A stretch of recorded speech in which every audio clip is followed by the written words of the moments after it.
먼저 중앙재난안전대책본부에 나가 있는 취재기자를 연결해서 현재 확진자 상황 알아보겠습니다. 윤재영 기자가 연결돼 있는데요. 윤재영 기자, 오늘 오후 4시 기준으로 확진자 수를 다시 한번 정리를 해보죠.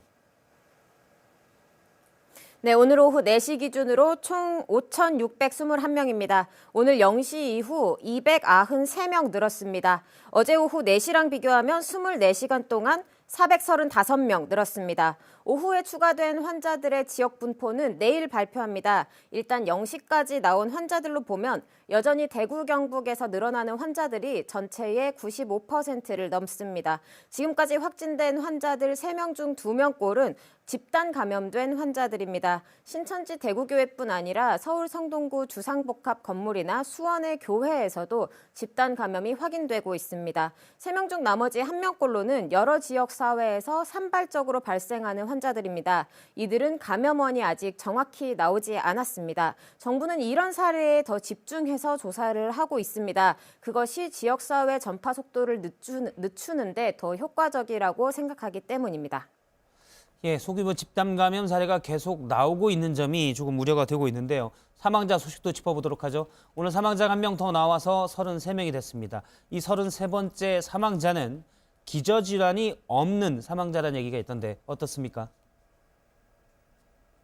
그렇습니다. 대구의 67살 여성이 코로나19에 걸려 병원에서 치료를 받았지만 폐렴 증세가 악화되면서 오늘 새벽 사망했습니다. 이 여성은 지난 23일, 그러니까 열흘 전쯤에 기침과 열이 나기 시작했습니다. 그런데 그전까진 특별한 병이 없었고 건강 상태도 나쁘지 않았다는 겁니다. 지금까지 정부는 사망자들이 기저질환이 있었다는 점을 강조했는데 이번엔 특별한 병은 없었지만 나이가 많은 고령층이라고만 했습니다.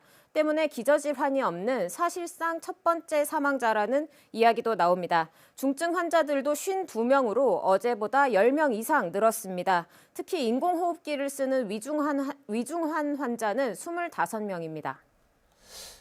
완치 소식도 짚어보도록 하죠. 지금 오늘이 3월 4일이니까요. 확진자가 크게 늘어난 첫 번째 날짜, 그러니까 31번 확진자 이후 2월 19일 이후 딱 2주가 지났습니다. 완치자도 속속 나오고 있다고요?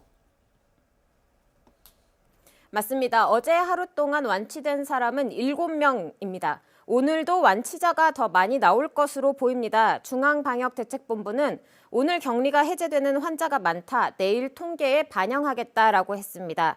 특히 청도 대남병원에서 감염돼서 치료를 받던 환자들 중에서 완치자가 많이 나오고 있습니다. 오늘 오전 김강립 보건복지부 차관은 이들 중 20명이 검사 결과 음성 판정을 받았다고 했습니다.